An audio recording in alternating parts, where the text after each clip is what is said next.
so we would love to welcome everyone to our very first virtual mentoring town hall meeting.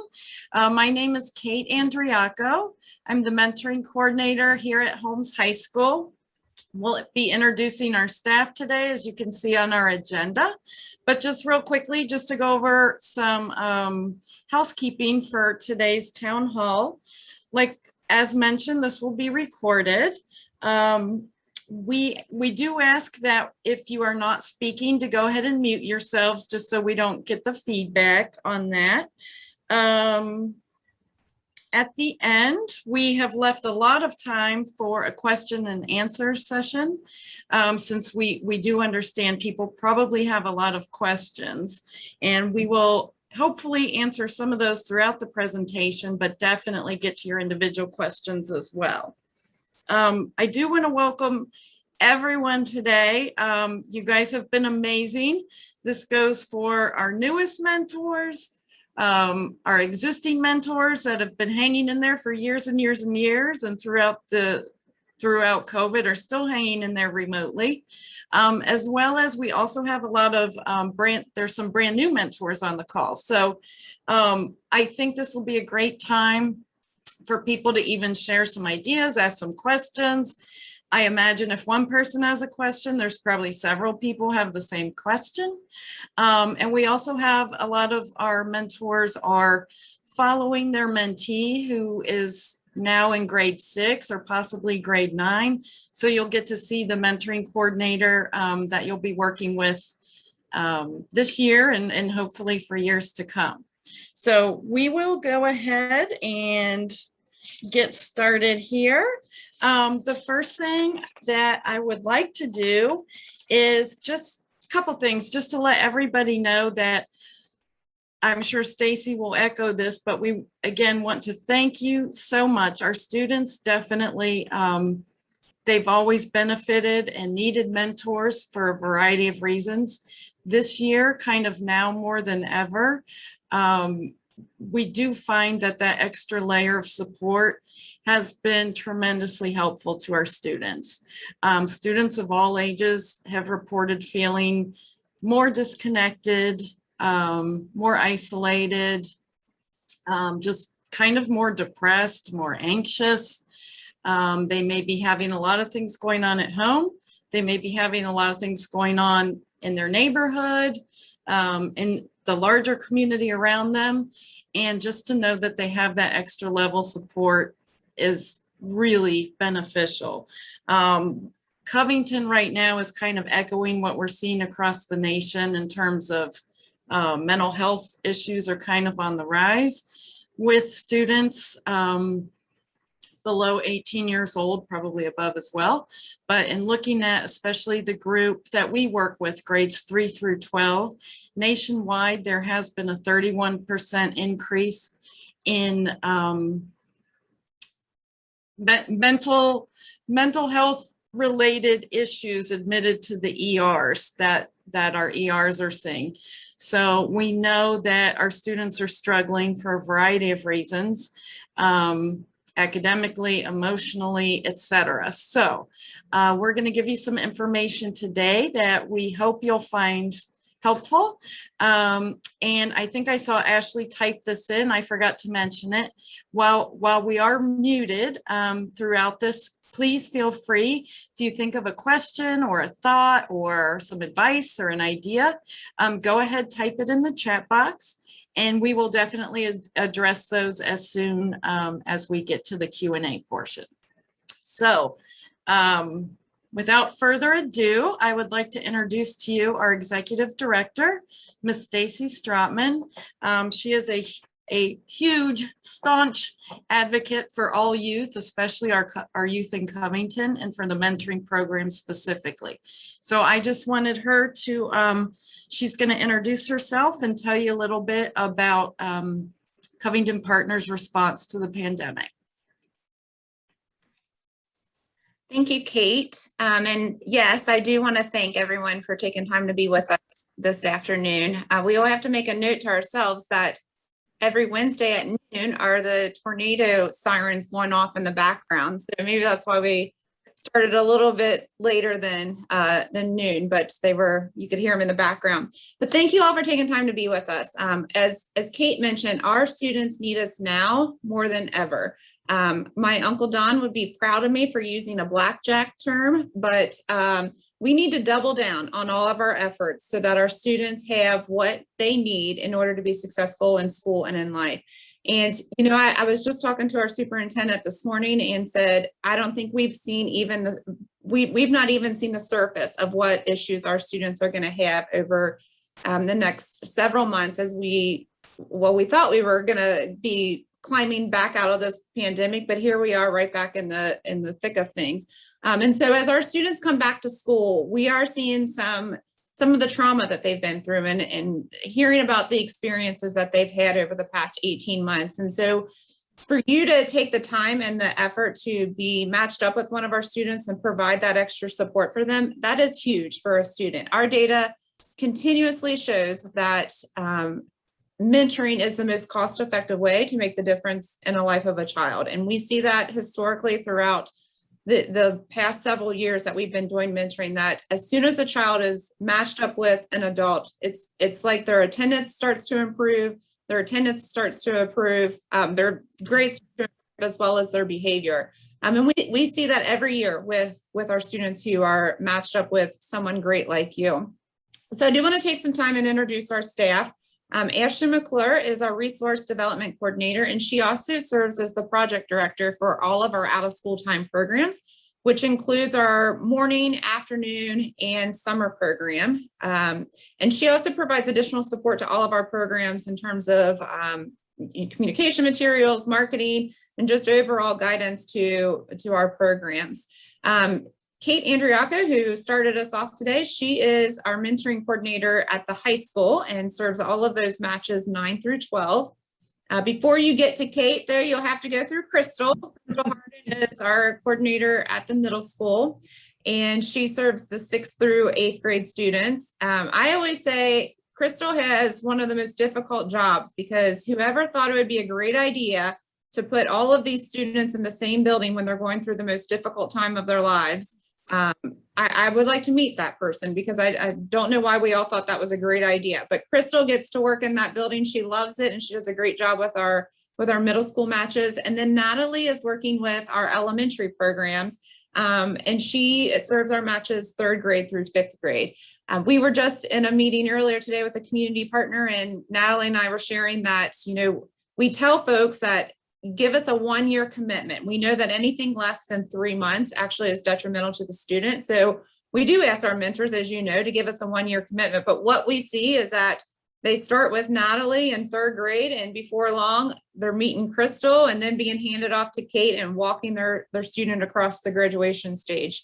I think that goes to show the amount of support that you get from our mentoring coordinators, but also the great job that they do in matching the right student to the right adult. So as Kate mentioned, you know, we had to do some things differently, like everybody did across the world the past 18 months. I often talk about that day that Mr. Garrison, our superintendent, had to make the difficult decision to close down our schools. It was March 12th of 2020, and the next day was going to be Friday the 13th, and that was the last day that we would see our students for, at that time, what we thought would be 2 weeks. Little did we know that 18 months later, we would still be dealing with all of this and trying to struggle through some normalcy. But at that time, Janice Wilkerson, who's also a part of this meeting right now, and she is the founder of Covington Partners. Janice and I had a conversation, and Janice said, we need to figure out a way to provide some additional support for our students over the next several days while they're not in school. This was, of course, an unexpected out of school time for our students. And so families were not able to prepare properly for what was about to happen. And so what we did is we asked our contacts at each of the schools, the counselors, the family resource center coordinators, our mentoring coordinators, our community learning center coordinators, we asked them to provide a list to us of the students that they were going to be the most concerned about over the next 2 weeks. And again, 2 weeks turned into several months, but so we got a list from all of our schools saying, here are the students that we are concerned about. We knew that there were going to be some safety concerns. We knew that there were going to be some basic needs concerns. And so when we compiled that list, we had a total of 667 students that were on that list that we knew that we wanted to pay extra attention to over the next several weeks. And so those became our most valuable people. And we created an initiative called Operation MVP. And each week, our staff, who many of them are on this call and others, did safety checks and porch drops for our students. And every week they would take either food or items of activities or packets of work for our students to do. And just an opportunity for us, one, to connect with those families and make sure that they were safe, but also making sure that their needs were being met. One of the things that we quickly figured out, and when we knew that this was going to be an issue, is that many of our families did not have the Wi-Fi that they needed to do NTI. So we know that, it was difficult for me with resources to homeschool my children. We even had connectivity issues because everybody was on the computer streaming at the same time. So heighten that to folks who had limited Wi-Fi capability. Maybe it was through their phone, or maybe it was just a small amount of Wi-Fi that they were able to access. And so the school district and Covington Partners worked with several partners to push out Wi-Fi to over 1,000 families. And Natalie Westcamp, she's like the queen of everything. She coordinates elementary mentoring, and then she also coordinated all of this Wi-Fi distribution. And so we had several different partnerships. The first thing that happened was the city of Covington accelerated their infrastructure plan. And they really worked hard to get free Wi-Fi spots throughout our community. And they were intentional in prioritizing that Wi-Fi to our hardest hit communities. So City Heights and Latonia Terrace were first on the list to get some Wi-Fi infrastructure put in place. It was not as strong enough as we needed it to be at that point in time. They're still working on that and increasing that. And so, if you weren't very close to the Wi-Fi spots, then it was hard for you to get that connectivity that you needed. And so for those families, we had two other options. We partnered with United Way and Cincinnati Bell, and they were able to send Cincinnati Bell equipment to the homes. And families have a 1-year commitment from Cincinnati Bell and United Way to get 1 year of Wi-Fi access. And Natalie also worked with our technology department within the school district, and she was able to distribute Wi-Fi hotspots that students took home with them. And we continue to have those efforts so that we can make sure that students have the same technology as every other student does in this region. The other great thing that our school district did is they purchased additional devices so that every student, kindergarten through 12th grade, had a device that they would take home. And then we provided that Wi-Fi access to them. The other thing that we had to do is take everything virtual. And so as a mentor that we've had to take mentoring virtual, and you've had to do that remotely with your students. And as we heard earlier for Debbie, that seemed to be a big success story for her. As much as we want our mentors back in the buildings and we want to see faces and see you guys connect, for this point in time, we're continuing to keep our programming remote until we hear otherwise. And as you've heard from emails from our staff, we're going to continue to make that on a month-to-month basis on what mentoring looks like for the near future. All of our programs, it's crazy, but we've even had to take our out of school time and summer program virtual. And as crazy as that sounds, like having a virtual after school program or a virtual summer program, if anybody can make it happen, it's Ashley McClure. And she was able to create Camp Covington virtually. It was outstanding. And then she continued that work to provide some programming virtually throughout the school year. And our CLC coordinators did a fantastic job of making sure students were still connected and getting that youth development support that we know that they need. But one thing that we made sure all of us did was we started to embed this trauma-informed care approach into all of our interactions with our students. As I mentioned, even folks with the best resources have experienced some type of trauma over the past 18 months. That gets heightened when you are living in poverty, when you are living in a marginalized community, when you are part of the hardest hit populations. And those are our students. And those students have, had severe trauma in the past 18 months. Their needs have not been met.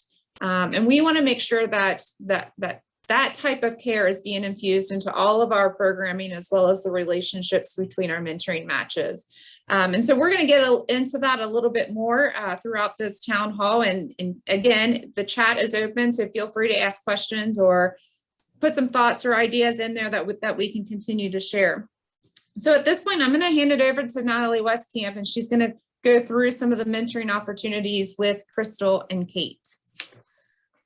Hello, everyone. Like Kate mentioned, we have a lot of longtime mentors that are on here. We have some people that are brand new and haven't selected an option yet, and we have everywhere in between. So we wanted to provide you with a brief overview of all of the options. And for some of you longtime people, we actually might have some new options that you weren't aware of yet. So at the elementary level, we have lunch buddies, which all of the elementary options are available at all 5 of the elementary schools in Covington. So just a reminder, that's 6th District, 9th District, Glen Swing, Latonia Elementary, and John G. Carlisle. So Lunch Buddies is a 30-minute commitment on a weekly basis. You're matched with a 3rd through 5th grade student, and you meet with that buddy during lunch times. That can be anywhere between 11 a.m. and 12:30. It just depends on the school schedule and their lunch schedule. After school buddies, kind of the same idea. You can meet with the student 3rd through 5th grade for 30 to 60 minutes. So you can have a little bit more time to get to know your buddy if you want to. You're not limited by the lunch schedule. And that'll be to match you with any student that currently participates in the Community Learning Center program that's after school at their school. So that could be anywhere between 3 p.m. and 5 p.m. And then, as everyone mostly knows, we have the remote-based option. This, again, at the elementary level is for 3rd through 5th grade students. It's a 30-minute commitment. At the elementary level, we kind of do some letter writing if you're a student and if you are open to that. And we also do schedule video chats where you can connect with your mentee virtually. And with students being in school 5 days a week, we'll have more options available for that this year. And the time for that varies anywhere between 8 and 5. So it depends if your student stays after school, what their schedule looks like. So that's a case-by-case basis. We also have the one-to-one coach program through a partnership with the Northern Kentucky Education Council. You could be matched with a 1st through 3rd grade student, and you can become a coach in reading or math. So if you kind of lean more towards, you like to do kind of like more tutoring, this would be a great option for you. You do have to attend, I think it's a 4-hour training in order to be approved for the program, and then they'll get you matched with the student, and you'll meet with that same student for 35 minutes on a weekly basis. So I'm going to hand it over to Crystal for the middle school options.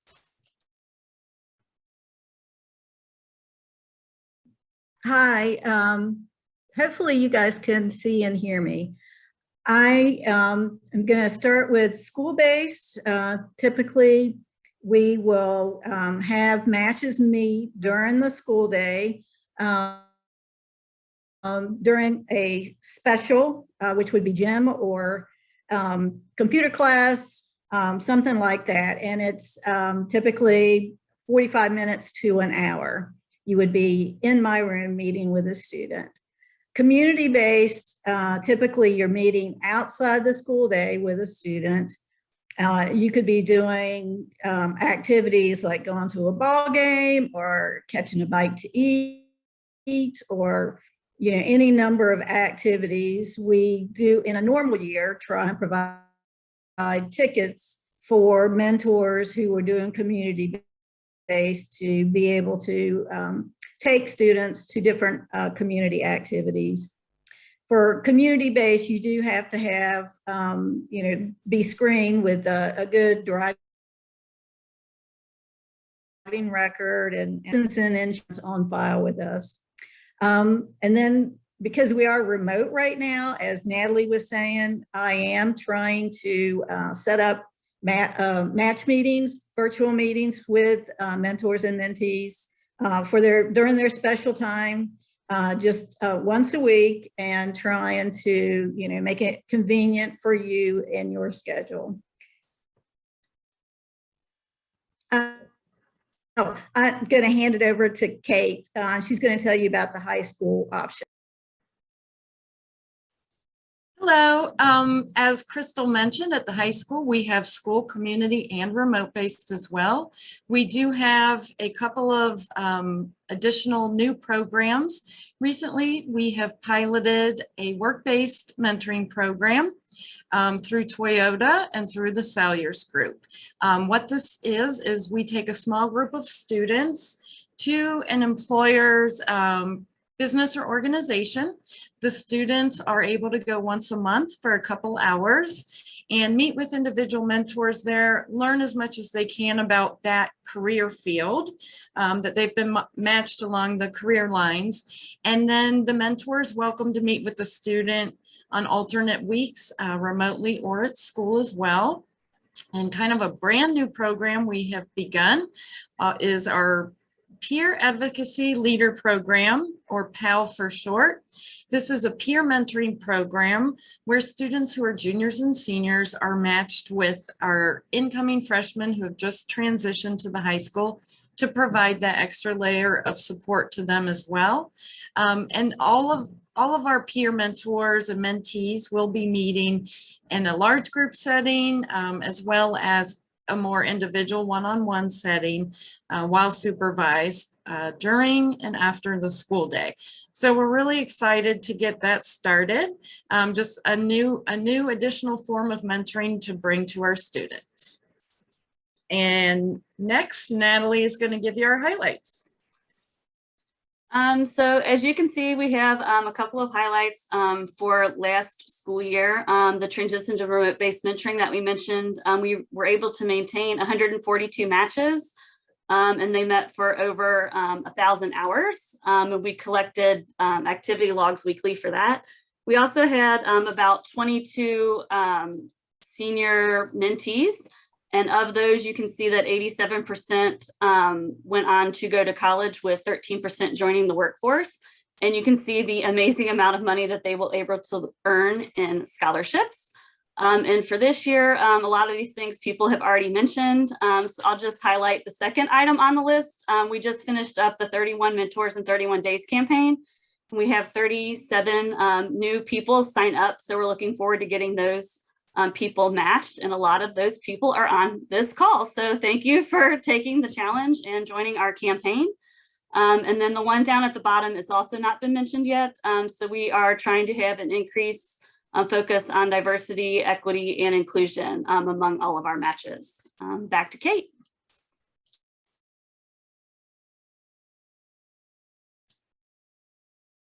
Okay, there we go.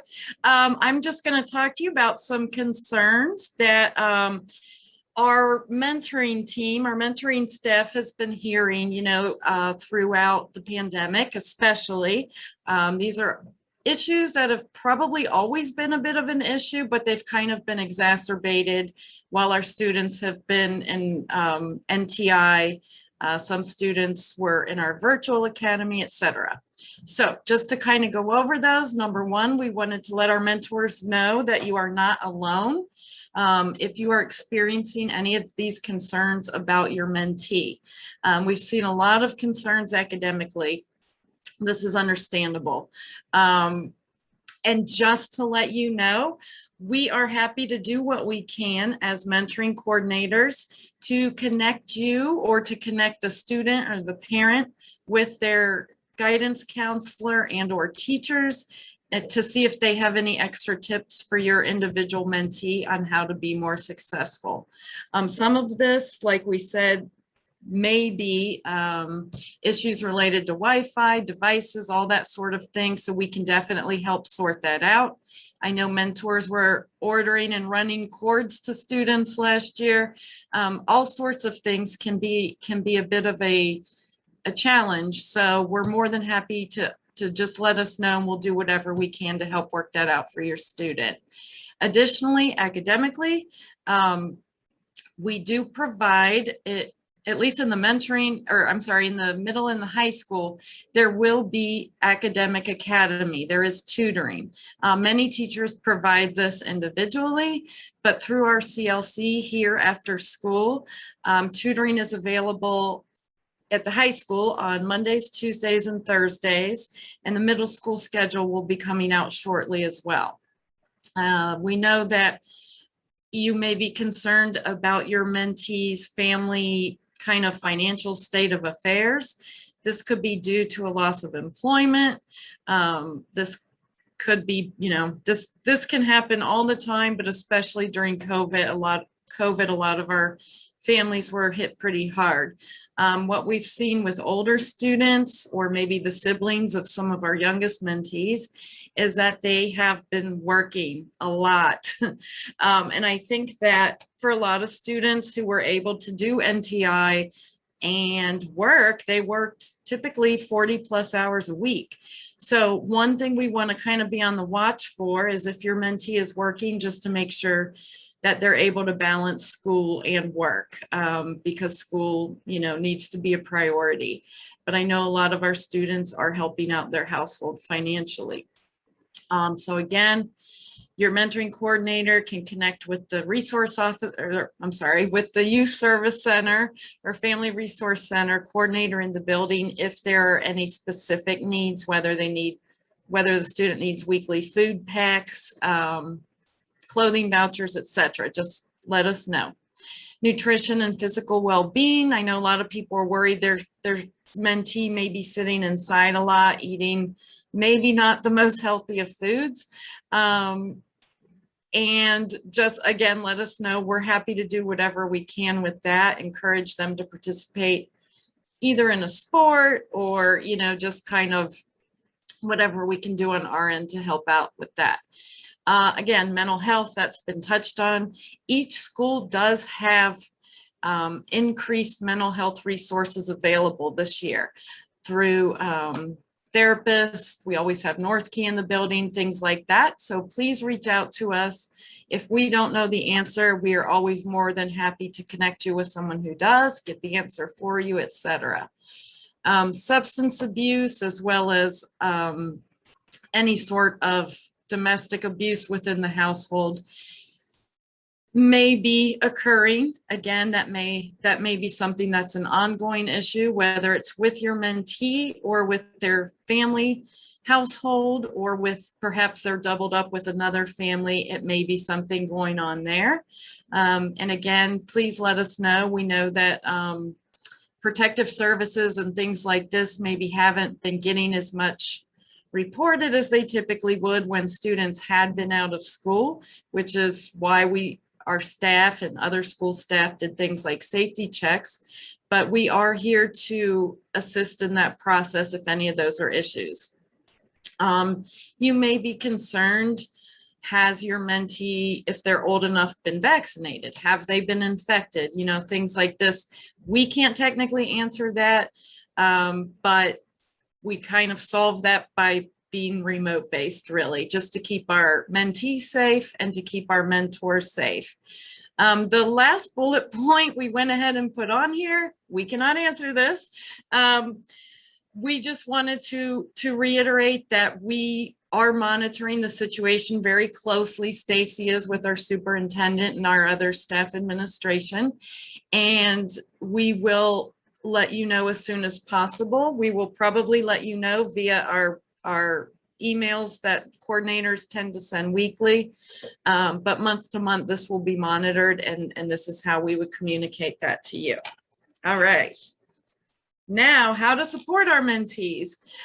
Here you see Natalie with her mentee who just graduated last year and is currently at Eastern Kentucky. Natalie did mentor her for 10, 11 years. So we're super happy she is safely enjoying college. But how to support, and they were both vaccinated, by the way, hence the picture, to support our mentees during COVID. A lot of mentors have wondered, how do I best do this? We encourage you to start the conversation, and this could be about COVID, but this could also be about academics. This could be about their family. This could be about friendship situations, things like that. A lot of it could be about, something going on politically. A lot of people feel like, I don't want to bring it up because I don't want to remind them or encourage them in either direction.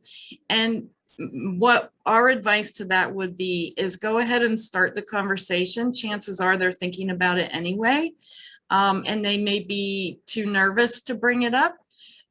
They might not know how you feel about it, but students or mentees are often really appreciative if you just say, hey, what are your thoughts on Black Lives Matter? What have you heard about the vaccine? And just to kind of get the ball rolling with different conversations, just to kind of know where that student, what headspace they're in. A good way to do that is to say, what are you hearing? How does your family feel? How do your friends feel? What's going on at school? And this is kind of a free of judgment way to do that, that just kind of will help kind of where they are, what they're struggling with. And that kind of goes along with validating their emotions, just to say, wow, that's a lot for you to deal with. I understand if you're feeling very frustrated, rather than saying, oh, don't worry about that. The hurricane won't get you. We try not to minimize things, but to just kind of validate back to them that that student might be feeling something very strongly that you maybe never would have thought they would be concerned about, and vice versa. Things you might think they'd be extremely concerned about, they maybe could care less. So just to kind of, meet them where they are, as you always do. And then addressing missed milestones. This is just if your mentee's having a birthday, Christmas, whatever it may be, just to say, hey, great job. Even if it's a virtual graduation, whatever it may be, just to support them, to send a card, even remotely, there's a lot of ways you can validate that, just to send a text, whatever. Same with celebrating achievements throughout COVID especially, but really all the time, we tend to focus on what's wrong, how can we support you, how can we fix it? But what we sometimes forget is to really take a moment to celebrate all the accomplishments and achievements of your mentee. That could be something as small as, wow, you made it to school on time every day this week, or wow, you wore your mask all day, that's great, or oh, you got an A on your test. So just to take time to do that, because it means a lot to students to have from someone they respect so much, to be proud of them and to honor those accomplishments along the way. Another way to support your mentee is to encourage them to give back or to express their gratitude to others around them. A lot of people are struggling right now, whether it's their grandparent, their neighbor, but just to say, hey, maybe you could help them bring their groceries in, or go to the grocery for your grandmother who doesn't want to go to a store right now. But, just to encourage them. It often, when we help others, it feels very empowering to us. And so if, to kind of encourage your mentee to do that, a lot of young people really get a lot out of helping others. So, it's the gift that keeps on giving. Self-regulation, just to encourage things like deep breathing, exercise, even if it's just walking to school instead of taking the bus, just to encourage students to maintain that sense of self-composure, meditation, things like that. Limit media exposure. I know this is a lot easier said than done, and you may not have a lot of control over that, but maybe talking to your mentee about what is kind of an okay amount of time to be exposed to either social media, TV, movies, etc. And if they are going to be on their phones, maybe to talk about some positive apps, like, a meditation app or a deep breathing app, just to give them some positive in a world where they may be getting hit with deluged with tons of negative news. And then just to stay connected, we're finding that consistent no matter how brief, but just that quick, consistent contact, lets your mentee know that they're kind of always on your mind, and reinforces the relationship and is very appreciated and kind of builds it from there. Sharing coping skills as well as self-care could be just kind of modeling that behavior for your mentee. Just occasionally mentioning, something I do when I get really frustrated is I take my dog for a walk, and then, I'm doing something nice for my dog, but I'm also kind of getting some of my energy out, getting my head into a new place, listening to music and drawing, reading, talking to a friend, just to let your mentee know what's helpful to you and to maybe give them some new ideas as well. And we are just to kind of taking all that together to look at some tips for success. Again, just to reinforce that, it's great to maintain regular and or consistent contact with your mentee. And that could be something as simple as, hey, it's Tuesday, I'm out of town, I can't, I'm in a meeting all day, I can't call you or FaceTime with you today, but let's shoot for tomorrow, or whatever it may be, just to acknowledge, Tuesday is your day, or whatever it may be, is very meaningful to our students. And they're very happy and surprised. I can tell you this, when they come to the 9th grade, I've been meeting with our 9th graders, and they're like, I still get my mentor. So they're very excited. They're very into this relationship. They have a lot invested, and they're always surprised and happy that their mentor wants to continue meeting with them. And really, those relationships just grow year by year. What you can do to meet with your mentee is you can schedule virtual mentoring sessions with your coordinator. So what your coordinator will do is, coordinate with your mentee and possibly their teacher for a time that works with that student's schedule. And then they will assist them with physically setting up the virtual session. And so all that will be communicated to you individually. If your mentee is in high school and you feel like things are going great virtually on your own, then I say, have at it. I'm here for support as well. But with our younger students, it does seem to work more effectively through your coordinator. And then at the middle and high school level also, we will be sending to you via email what's called a mentoring activity log. It's a very short, maybe 4 or 5 questions on a Google survey, yes or no, pick a day of the week, whatever it was, just so that we can track your mentoring time. And it's a great place to simply put, if there is an issue that your mentee is experiencing, just to put it there. And your coordinator will read that and kind of get back to you maybe once they have a little information. We did this a lot last year with questions about students applying to colleges. And so I will kind of research, here's what we need to do, and then contact that mentor individually. Or if there's something that we find is a lot of mentors have questions about, we might address that in our weekly email as well. And then again, just to keep an eye out for hopefully someday we will be able to meet in person. And so we will be officially open for business next Tuesday, which is September 7th. And we are super excited to get to work with all of you. And that is all I have. So I would like to hand it over to Crystal for the last portion before we get to the Q&A. And there we go. Okay, so we want our mentees to be able to say that time with you is safe time. So mentors, as you probably know, or if you think it through, you offer students an ability to maintain a routine. So that routine helps provide normalcy for them and communicates the message that the child is safe with you, whether that's remotely or not, in your conversations, that you are a safe place for them. Also, you stay calm and you resist the mentee's efforts to get drawn into any kind of negative repetition of things that they may have had happen to them, their traumas, and it reinforces their feeling of safety. You provide structure. So our families often live in chaotic situations, and you can help them feel safe by providing them with clear limits for or inappropriate behavior.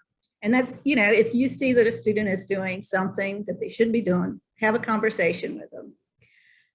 You offer logical rather than punitive consequences for their misbehavior. Again, that's having conversations with the student, having them think through what's happening in their life and consequences. And you can provide them choices or some control in situations when it's appropriate. You generally, they realize this because you generally are interested in them. And one way to show them this is ask open-ended questions, such as, you know, what are the best things that's happened in school this week and what was the worst thing? And then remember what they have to say so that you can come back to them and show, you know, say, okay, I know we talked about this last week, have a conversation to continue this. It's a good way for them to realize that you really are listening to them. So I want to thank everybody who has stuck with us and gone through the presentation. Now we're ready for some questions. If you can put them in the chat box. We also want to remind you that just for confidentiality purposes, if you have a question, make it a general question and not something that would be so specific to your student, revealing any, you know, student information. All right, we do have one question that was already typed in and answered, but I'm going to go ahead and read it. So in case people did not see it, if you have a student, one of your mentees that left the Covington School District and is now attending school outside of Covington, this mentor asked if, you know, what is protocol there, and you know, she intends on still checking on that student periodically. And is that acceptable? And obviously, yes, we want you to continue your relationship with your mentee, and we can help. So if you know what school they went to, then you can reach out to the mentoring coordinator, and, you know, we can see if we have a relationship with someone at that school, so you can continue that relationship. Just like our relationships continue after a student has graduated from high school. A lot of our longtime mentors can tell you that mentoring doesn't stop once your student graduates. I myself have several mentees that have graduated, and I am still in contact with all of them on a regular basis.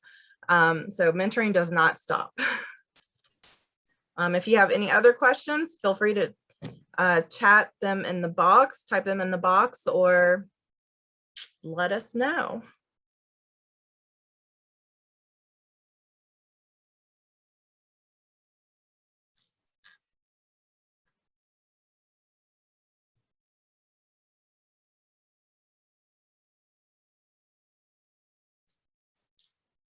All right, are community-based mentors still able to meet in person, or is this virtual now as well? Kate, do you want to take this? Sure, I will answer that. So the decision that's been made is that current community-based mentors, so if you have been community-based prior to now, then you are able to meet with your mentee off, as long as it's not on school grounds and it's not during school time, and most importantly, that you are both wearing masks regardless of your vaccination status or your mentees. and that you are social distancing. So if all of that can be done, and as long as the mentee's parent or guardian, provides permission to you for that, and your coordinator's happy to help on that end as well. As long as you have that permission and the student feels comfortable, then you are able to meet. But that's a great question. Thank you. All right, and we have another one. As a new mentor, I've been struggling to connect with my mentee virtually. What tips does anyone have for establishing a connection in the current COVID-19 environment?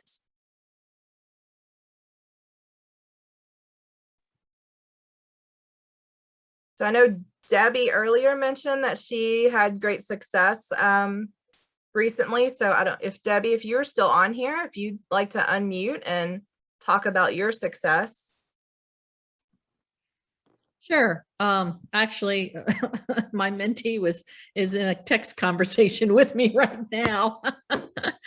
I mentored two students. I have been mentoring two students, and I was the one that put the question in about one of my students left to another school.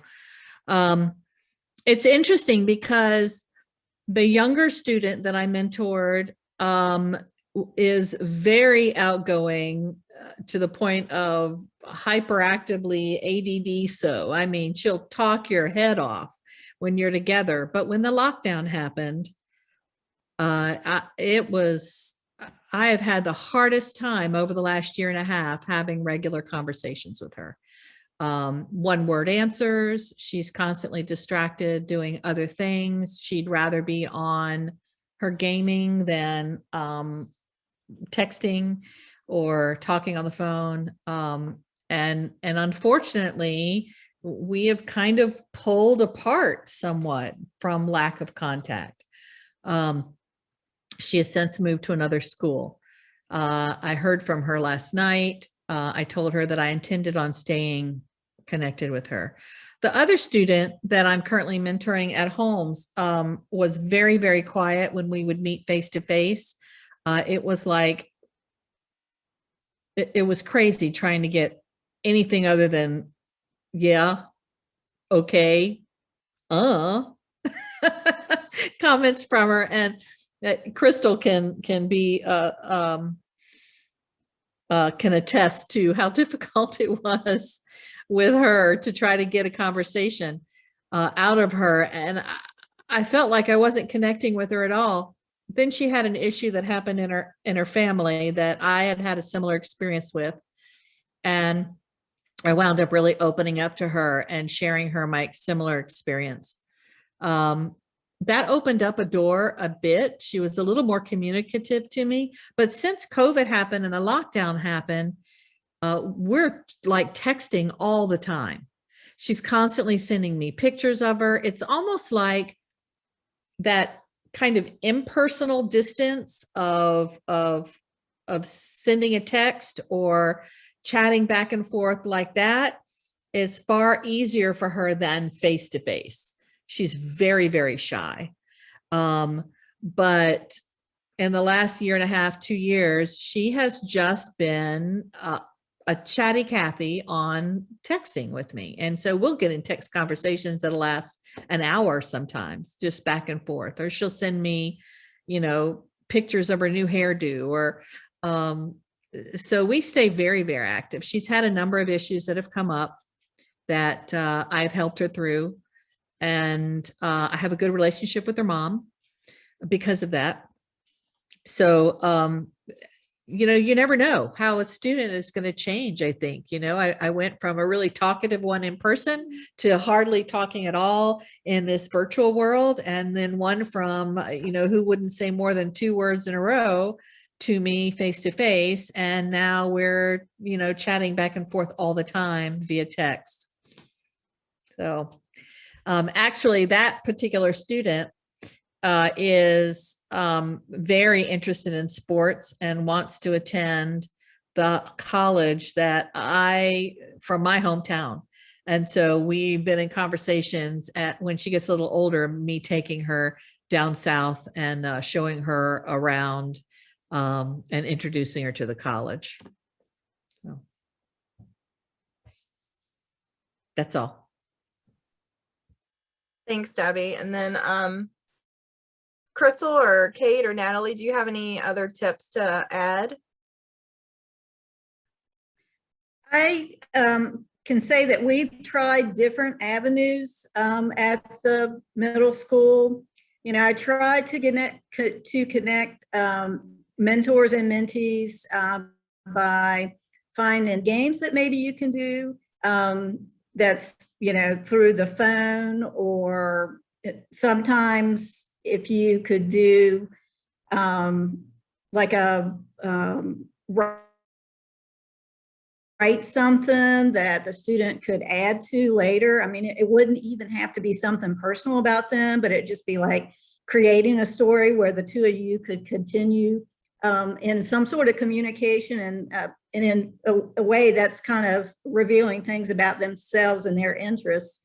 But I think what you have to do is just try different things. If something doesn't work, then we'll try something else. And I think being able to have the students in the building this year is going to be so much better, because we'll be able to connect you remotely, and then try and stay in contact with the student ourselves to find out, you know, what's happening with them if they don't have a phone, or there's any number of reasons why the connections can be tripped up, you know, just normally with the whole phone issues and internet issues that can be a problem. So, you know, we will try multiple avenues to keep you guys together.